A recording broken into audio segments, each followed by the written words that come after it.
And off the bat, I'd like to thank all the supporting people, specifically the supporting actors and actresses. Let's go down the list. Tom Hanks, It's a Beautiful Day in the Neighborhood, got that nomination for Best Supporting Actor. Congratulations. Anthony Hopkins, definitely the crankier of the two popes, got a nomination. And Brad Pitt, of course, nominated for Once Upon a Time in Hollywood. My prediction off the bat, since he won the Critics' Choice Awards, I'm guessing he's also going to go on to win the Academy Award for that. Hey, you're Rick Dalton. Don't you forget it. Al Pacino, very expected nomination for The Irishman. Joe Pesci, in probably one of the most understated performances of his career, also for The Irishman. What's the best thing about reteaming with the group that made this possible? Well, it was the hope that we could do it. You know, Al playing Hoffa, Joe playing Buffalino, and Marty directing it. Me playing Frank. It was, you know, it was a long haul, but finally we got it done, and I'm very happy that it's been received as well as it has. And any scene I did with Al was great. You know, we had fun doing, and Joe, of course. There were two different types of things. The Joe character was what he was, and Jimmy was the opposite. And Pesci being sort of known for the kind of flamboyant, more crazy stuff that his other characters had done. This one, he was just flat down the way he should be.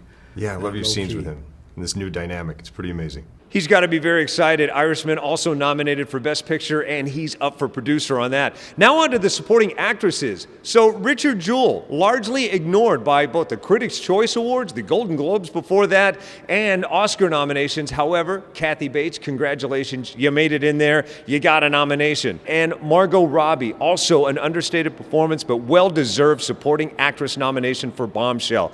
Laura Dern nominated for her beautiful performance, also understated in Marriage Story. We went on the set to talk to her about it. Take a look. I think that Noah Baumbach's film really explores the question of, if we had to do it over again, what would we have done differently? I think he's really made a true love story, using divorce as the narrative.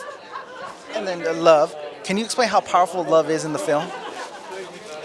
It's one of the most oddly romantic and moving films about love. Love of a couple and love of a child. And then with such a phenomenal cast, what it was like working with her was something that's so real in a lot of people's lives. It was incredible. I mean, Noah is such an amazing director and writer that he set the tone for and the room for us to explore emotionally and be really like a tribe of actors working on a play. Like, we really rehearsed it and we really spent time. Noah is such a genius, and it's it's easy to work with him. You know, it's a great pleasure.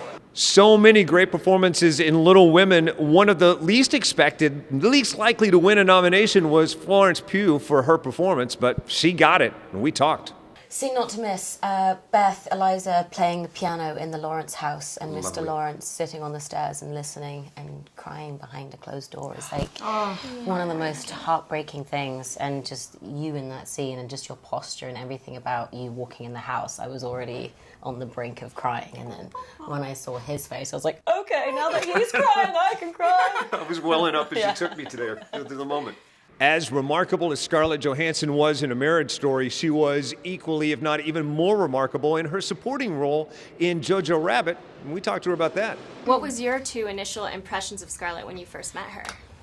It's really nice, really funny. Yeah, no. I had you like goofing around with the crew a lot, and like with like Tiger and I don't know, in Video Village, just hanging out and having a good time. We had a pretty casual set. I mean, even though we obviously there was a heaviness of some of the drama in this film, but Taika's really playful, and so I think the director kind of sets the tone, and you know, then you see kind of how you can be on set. Yeah, and what'd you say? You kind of have to stick with that. You kind of have to keep up with the level of Taika. Yeah, that's true. Taika's like the goofiest of all of us, so we were just catching up all the time. Nice job, Kelly, in that interview. Also, very nice job in that performance. Scarlett Johansson, well-deserved nomination.